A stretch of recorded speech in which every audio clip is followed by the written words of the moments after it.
So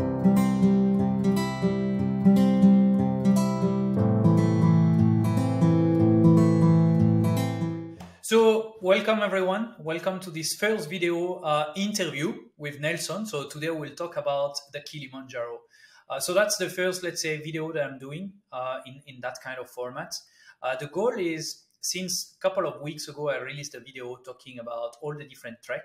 After that, I got lots of questions around, yeah, how do you do that? What's the good thing to prepare? Like this kind of thing, right? So I decided to talk with Nelson, that I know now for a couple of years. I've traveled with him in Tanzania for safari. I've also done the Kilimanjaro with him. So yeah, I'll let Nelson introduce himself and explain us, let's say, what he does. And then I have lots of questions for you, Nelson. So welcome on this interview. Okay. Hi, everyone.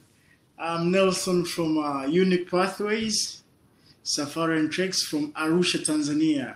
We actually specialized in safari and Kilimanjaro trekking. We have been operating for almost 7 years, and we are highly appreciate you guys, and we are welcoming you all to visit Tanzania. So first of all, today we're going to talk about Kilimanjaro trek. And as you know, like most of the people, they get confused when they want to trek to Kilimanjaro. They always think like, what route should I take? How is it like? And is it hard, or it's, like kind of question that they always coming to your mind when you want to trek. And that's the question that a lot of customers that climb with us ask. And I think you're already spot on, because the first question that I was about to ask you is, how do I choose the route? Because I mean, I remember like there is at least a list of 8 to 10, maybe some that are more popular than others. But what's the starting point? Like, because I guess that's going to help us to know how many days should I dedicate to that. So when we talk about Kilimanjaro routes, we have 7 climbing routes, and all 7 are for ascending, and 1 is for descending. So when we talk about the routes, all the routes, they are like almost the same physical difficulties. But when you think about the routes of climbing Kilimanjaros, you have to think about these 4 factors. The first factor is the acclimatization. Some routes, they offer better acclimatization.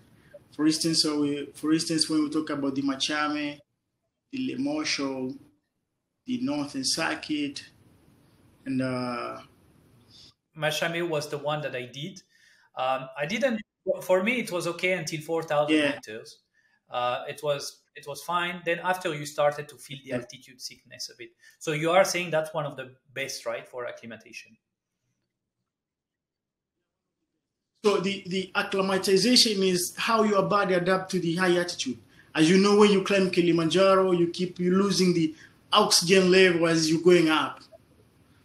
So when we select the route which offer you the opportunity to climb high and sleep low, or the routes that give you the chance to increase elevation little by little. The longer you stay in the mountain, the less the chance of altitude sickness you'll have. So when you take the shorter routes, means that your chance of getting altitude sickness is high. Okay. So that's the first thing came when someone has to choose the route. The acclimatization factor. What about the fitness, the price? Does it change based on the route? Okay, so talking about the fitness, actually the most of the routes that demand the fitness level is the route that we don't really recommend people took. But when we have the really aggressive climber who they want to do like the really challenging, we'll tell them to take the Umbwe route, which is like really physical demanding. But other routes, as you climb slow, going up slowly, and it's somewhere somehow you'll climb high, going down a bit. So those routes, they really doesn't matter how physically fit Okay. are you. I And can what say about the that. duration of the route? I know I did Machame, I think, in 6 days, but what's the, I guess you can do maybe Yeah. less. Can you do less than 6 days? Can you do more? Like, what's the, For the Machame, we recommend not less than 6 days, and it's highly recommended to do it in 6 days. 6 days to 7 days. So, as I said before, the acclimatization factor, it will highly depend on how long do you stay in a mountain. So, if the longer you stay, the high chance of summit you'll have. The less you stay, the less chance of summit you'll have. So, for the Machame, the 6 days, we don't recommend less than 6 days. So for our treks, we recommend 6, 7, or 8 days climb. okay, That's the best we okay, can okay. recommend. And in terms of price, because So I guess it's like, in everyone's mind, like I have this budget. So is it like a different price based on the route? that's what, yeah. So I was telling you, like, the choosing the route to depend on acclimatization, duration, and the price. So if you have if you have the time where the time and the budget allows you, then we recommend the longer days and the longer routes. But if you are in budget, we recommend you to take the Marang route, which is shorter route. You can climb it even in 5 days. But at the end of the day, I know some operator, they will tell you that it's the uneasy route, but it can be easy physically, shorter. But in chance of altitude sickness is one of the route which has the worst summit rate, as we refer it as Coca-Cola route. But it's hard. It's one of the hardest route because of the chance of altitude sickness. It's shorter. It doesn't give you the time to acclimatize. And for me, the other disadvantage of that route is, uh, at the end of the day, you will climb in one way and go down with the same route. So you don't have the Okay. chance to see the other side of the mountain. So you'll only Okay, so see better to one side allocate a of the bit more mountain. of days, maybe increase the price slightly, but then at least you have more chance to see the summit. That's basically the summary. Okay, Exactly. okay, okay. Then the Yeah, other exactly. question I have, which is like, I guess also one of the main question is, what's the best time to go? Like, from when is it the busiest? When is it the cheapest? The best scenarios? This kind of thing. What would you recommend in terms of timing? Yeah, for me, recommend it depend on if you want to see the beauty, you want to meet the ice. Some people prefer, they want to see the ice when they come in Africa. So for me, if you are not the fan of crowds, like some people, they want to say, okay, I want to come at the time where there's no a lot of climber going up, you know. So for me, I would recommend people to come in the beginning of June or mid-June, where there is no lot of climbers, and it will be the end of the end of the rain season, where the most of the mountain will be covered with the snow. But you don't have the chance to see all the good views because of the level of clouds will be up there. So you won't see like the good scenic views like when Yeah, you come in the dry I season. remember that when I So came, that was great. Like there was lots of ice, and then you arrive at the top, and you have that like sunrise with the ice, and that was amazing. So yeah, I think yeah. So yeah, so if someone wants to see the ice in the top of Kili, then I recommend the beginning of June up to mid-June, you know.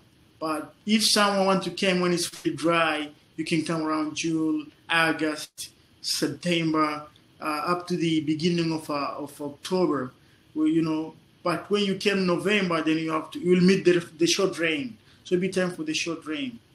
But when you came again in December, it's one of the best, the coolest month in Kili. Actually, you may meet some few drops on the way, Yeah. but it's not like the heavy rain, so you can still climbing, and it's one of the best season to, like, no completely dry, no dust up So there. if I have So it's one one of the month best. that I really need to avoid, when would it be for you? The worst month. If actually, we don't really recommend climbing the mountain in April and May. That's the time when the mountain is like really empty. It's raining. It's heavily raining. In Tanzania we have two main rain season. So the heavy rain season will be around June to end May. So if you came those times, then the rain will be like heavily poured on the mountain. But when you in the other rain time will be around November, which is short rain.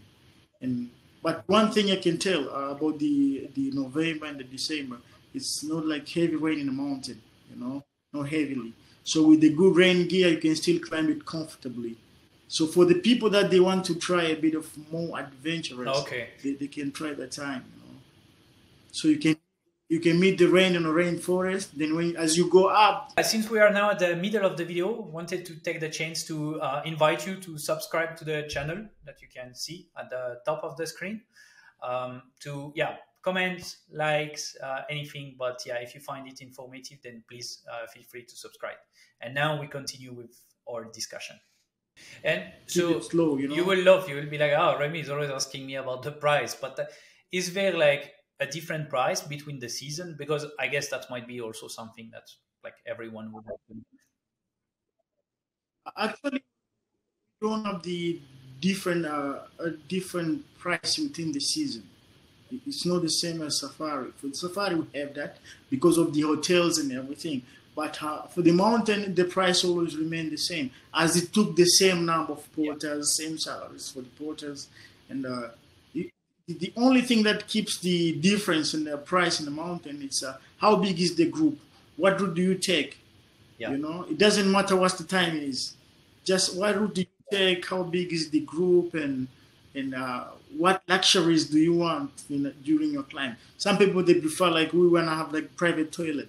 We want to have like showers in the mountain. It's possible to arrange all that, but That's exactly the extra, direction where I was about to go. Like, so when we talk about comfort doing the Kili, I mean, as I was explaining in the video, right? Everest, for example, you are sleeping in a house. In Kili, I was in a camp, right? With a crew. So how comfortable is it? Like, from people that maybe are scared about food, about toilets, about like accommodation, all of that. And is there a difference between the route in terms of the comfort? Yeah, okay. So when we talk about comfort, depending on comfort on privacy, some people prefer comfort on comfort on how do I sleep. But when someone want to really like, some people they think like the comfort will be when I'm taking the hard route. You may take the hard route, but at the end of the day, you'll get mixed up with other people that you didn't come with them. Some people snoring on them. Some people they have habit when they sleep. But when you came to the hut, when you came to the tent, you can actually share the tent with someone that you know, or you can take your own tent. Okay, I want to have my own tent. Sometimes I'm snoring in the mountain. It's snoring in the night, so it means that I want to sleep alone. We can arrange that for you. You can sleep alone. We can give you the mattress. Like you have been in the mountain. We have this comfortable mattress you can use. You know. But so talking about the comfort coming to toilet, some people say, okay, we don't want to share can we have the private toilet? Yes, we can arrange that. But that's depend on are you willing to pay for that? Because all that comfortability in terms of private needs toilet to be carried by can someone be as well. arranged. So more So yeah. someone so it will be like caring by someone take care of it, like cleaning it each every day, setting it for you, and when you arrive at the camp, you'll find it clean. So when so you don't have to worry about what if I'm taking this route and there won't be private toilet. No, we can arrange it for you. So I'm taking this Marang route only because there is hut and everything. So you can take the hut and still at the end of the day you won't find the comfortability that you'll find when you take the tent. So for me, I'm telling you this: Kilimanjaro climb, it's comfortable in both ways. When you take the tent or you take the hut. But for me, if I have to choose it for you, I'll say, okay, let's go Yeah. with the tent, as you have the great option. You know, I wanna sleep in this tent alone. You can do that. But when you take the hut, at the end of the day, you won't sleep in it alone. You will share with other people, people with different characters, other travelers you meet on the way. So, but for me, I'll say that it's comfort all the way up, but Yeah. I will advise you to take the tent, Yeah, also, I mean, I the remember from adventurous the one. trip, right? Like, if you don't take, I didn't take private toilets, but you still have like toilets. Like, it's like you have a small house that you can go, and yeah, it's shared between multiple people, but you are not completely in the wild as well. At least on the Mashame route, I don't know if that's the same on every route, but I remember on Mashame there was like some areas, so you are not completely like, in the wild. And so for the shower, because that's also another Yeah. question, right? I mean, I remember for me, like the crew basically was getting some water that was heated, and then we just take like gloves and clean as much as we can. Is it the maximum comfort you get, or if you take another route, you would get a proper shower? As we can organize it, the private toilet. We can also Okay. organize the bucket shower for you at the warm bucket shower. But the thing is, I've been working with the client with the same request. Like, we want to take shower like all the days. I say, okay, fine. So we organize it for them. Then at the end of the day, like, as you go up, for instance, when you were climbing via the Machame route, you went all the way up from the first camp, which was Machame camp. Then you go up to Shira again. Yeah. Then at Shira, it started getting cold. So some people, we took like all of it for them, the tent for showering and everything. But when they reach the second camp, it's getting colder, so they stop taking shower. So it's Yeah, I possible think if to I organize remember it for well, you, I but skipped, one night I'm sure. or two of no shower because it was cold, and you're just like, it's okay. Yeah, So it's possible to organize it if you want. If you can take shower in a high elevation in a cold condition, we can organize it for you. So it's you don't have to worry if you yeah, want to take shower okay. in a And cold. We can in terms organize of it. weather, like, do you have like, a kind of surprises, like things that you were not expecting? Not that much, right? It's, as you said, if you know the season, most probably it won't rain, or like there are not much risk from weather point of view, right? Or what do you? You know, Hill is the big mountain. As you know, it's a big mountain, so it makes its own weather sometimes. So the weather on the Kili, we always say it's always like Yeah, chameleon. You can predict it, but you can make close prediction. So there are sometimes that we don't expect like the rain. Then in a way you can find like not the huge rain, but some drops of rain. That's why we advise it when you're walking in your backpack. There are some stuff that you have to work with them like all the time. For instance, the rain jacket or the rain gears, you should have. yeah,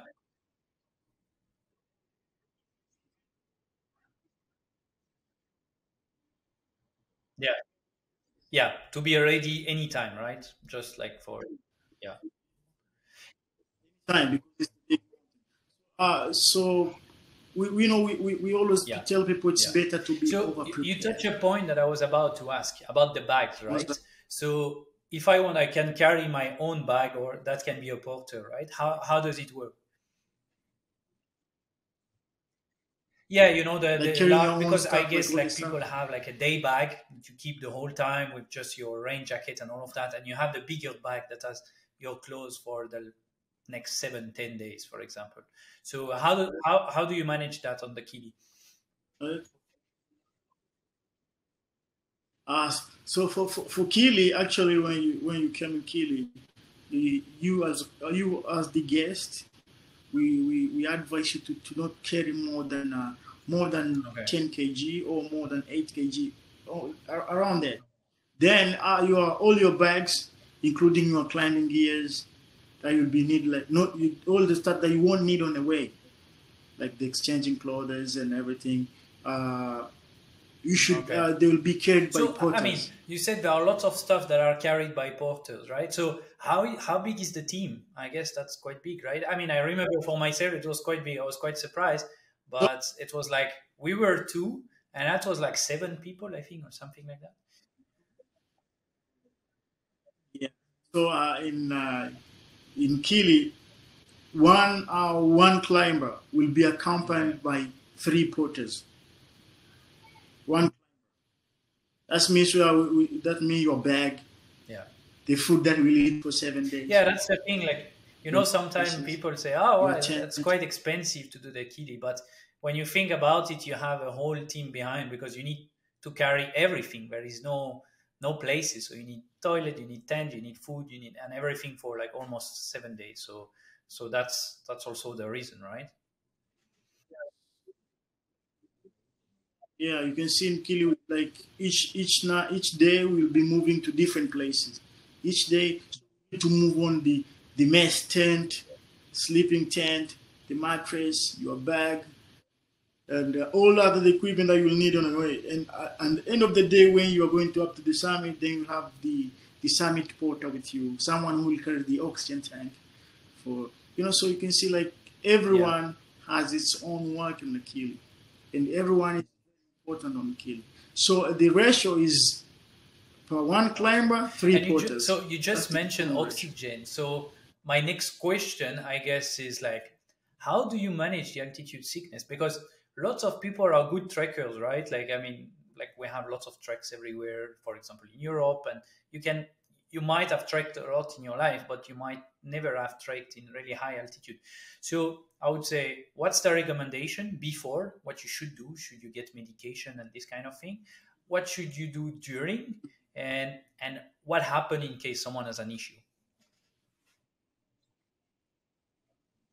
Okay. So as you were in Kili, you can see that while you are climbing or while you're trekking, your guide was insisting to drink like at least 3 liters of liquid stuff. That include water. You should have the juice with you, or the tea in the morning. You should drink at least 3 liters of water. That's the Yeah, first things to combat against the first thing to do against the altitude sickness. And for other people yeah. that prefer to use the Diamox, the pills for sickness,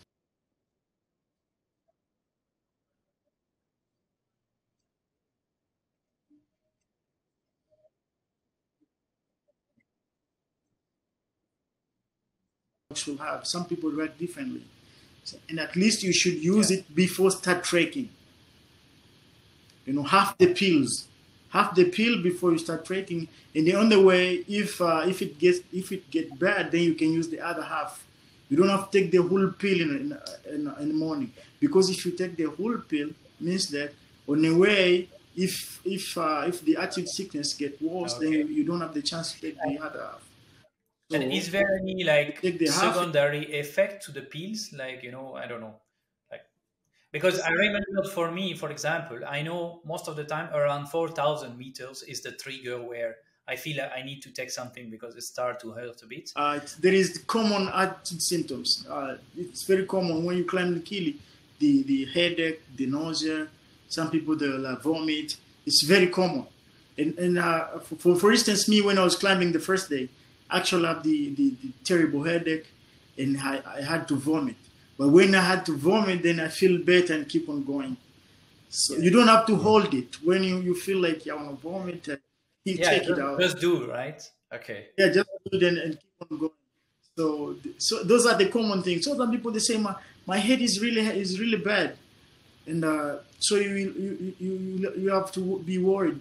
And the other thing is, as you see in each evening in the camp, your guide will do like health check each evening. So in each evening in our trek, we will be checking you by using the oximeter. Yeah. So we'll check the level of oxygen, the level of heart rate. Then we'll ask you some first AD question, some like and how much do you drink today? Then the guide will eat with you like every day. See your meals from the first day up to, are you losing the appetite? You see that? Okay. So we're monitoring you like every day, every day. every day and see how So, it goes. so what's the trigger that you would be like, okay, you shouldn't continue? What's the moment where you would advise someone to stop here? Okay, so at the last camp, you summit from Barafu. Yeah. So the guide will took will took the last checkup before you start summiting. Then you see the level of oxygen. If the level of oxygen is that this guy can keep on going, then you'll keep on going. Or in halfway, you can feel like really bad, and you'll use the same method. We'll check you again. For instance, on August, no, on August we had like 10 climbers. They were going up. So there was this lady who was like, when the last checkup at the camp, he was fine. Then at the point on the junction before Stella Point, then she got sick. Then the guide checked him. Then his level of oxygen was pretty low, and there is no way he could go up. So when it's reached that point, then we have to give you the assistant oxygen by using the oxygen tank, the emergency oxygen tank. Okay. Okay. Okay. Yeah, that makes sense. Okay. And so, in terms of, because that's also one of the questions, right? In terms of food, so you mentioned, like, everyone carries the food, and then you cook on the camp, right? Like, is it quite flexible in terms of what is provided? Like, I don't know, people might be vegan, or like there might be different things, right? That cannot eat pork, or like, so I guess you would take all of that into consideration, or are you really limited to specific set of, let's say, food?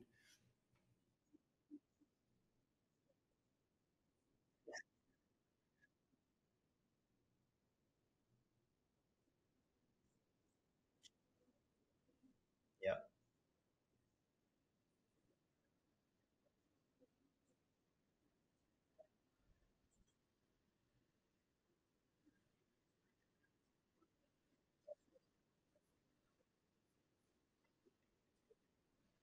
Okay.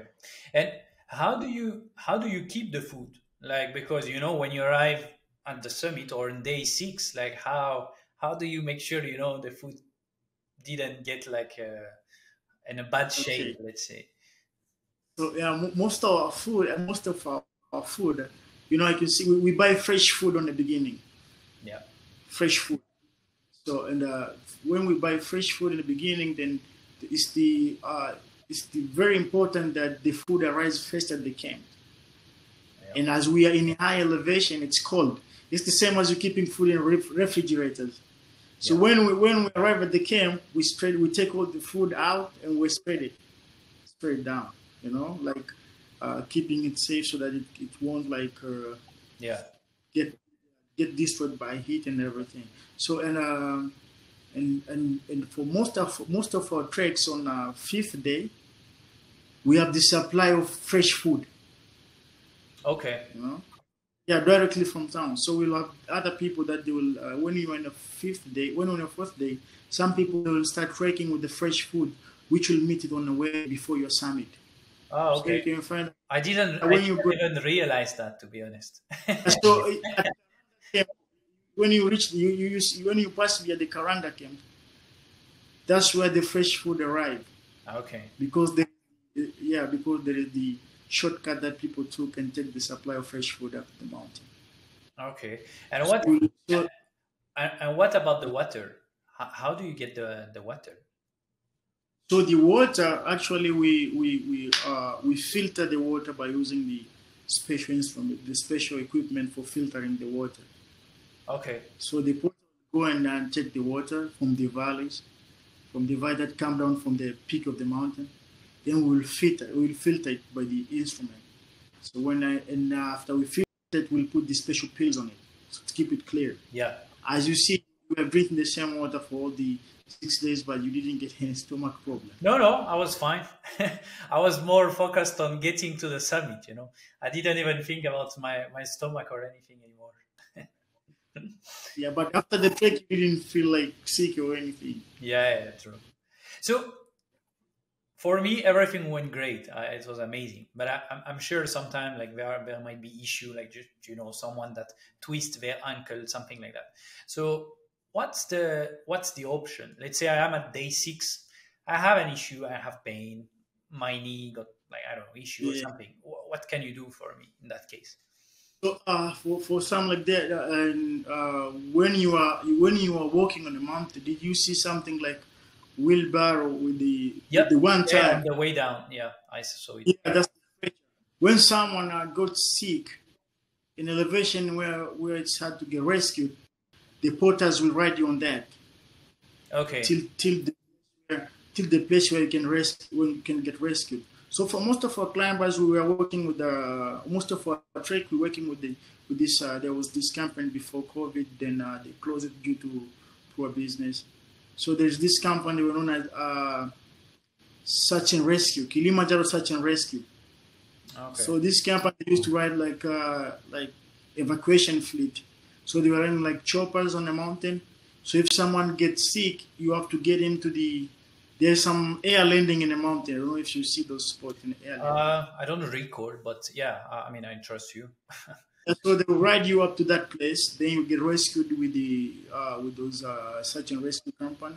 So what we do is we ask all our climbers to send their what we call these the health certificate, Yeah, uh, insurance and insurance, and yeah. so we submit to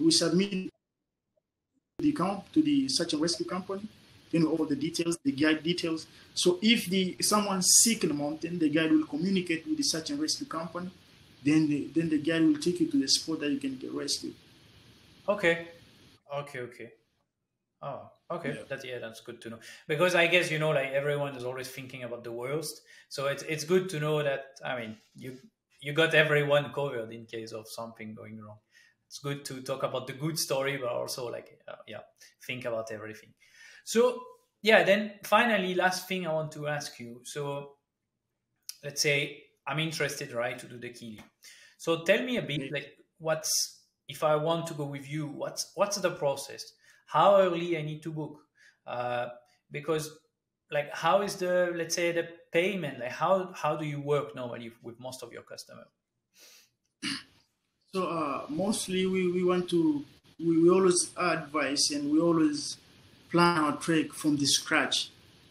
Like we can start by helping you choosing the route, basing on your experience and basing on what time you want to climb, basing on your special request if you have some. Let's say I don't want to climb the route which has a lot of people. Let's say I want 9 days of climb. So that's where we're going to start to build your trip. Like we're going to have to select the route first. Then we're going to come we're going to discuss about what you should bring. Then some people say can I rent this, or can the price include all the stuff I want for the trek? Then after we agreed with that and agreed the route, what do you want us to offer and everything? Then you will pay 20% of the money for the booking and confirmation. Then the rest of the money you can pay as cash on arrival, or you can pay week before your arrival. And if they watch this video, they get a discount, right? That was the plan, right? Yeah, yeah, So, sure. so basically, what you are saying is, yeah, you would help them like from the beginning till the end, and it can be pretty quick, right? If I tell you, of course, as long as you are available, right? If I tell you I want to come in 2 months, that's Mhm. achievable, right? As long as you are free, right? Even even if you say I want to come the week after the next one. Yeah. So for the private treks, it's easy. If let's say I want to do it private, I want to come the week after the next one. It's easy. But when you want to join the group, they want to come the week after the next one. Then we don't have the group. That's the difficult point. Yeah. But So private trek, even so you do private, and you can also organize group, right? If I'm a solo traveler and I can join one of your group, right? sure, sure thing. Okay. And one So question, so when you book like this, let's say I have an issue, I cannot come. So, like, do you have like a specific process, like refund, or I don't know? Do you keep yes. deposit, or how does it work? So if you pay the 20%, then at the end of the day you won't come. Then what we do is we can offer the credit note of up to 1 year. Okay. So you can reschedule again up to the period of 1 year. Then when you're ready, you can contact us again. Then you can do it. Okay. So yeah, I guess that's great. I mean, we arrive at the end of the video. So yeah, thanks a lot, Nelson, for the information, for the help. If anyone is interested to go with Nelson, I'll leave all the contact at the bottom of the video in the description, so they can reach out to you. And yeah, I guess that's it. I hope you enjoyed the video. That was quite informative. If you have any question, any comment, anything you would like to discuss, you can leave it in the comment section under the video. And then I wish you all a great day. Thank you again, Nelson. Thanks, man.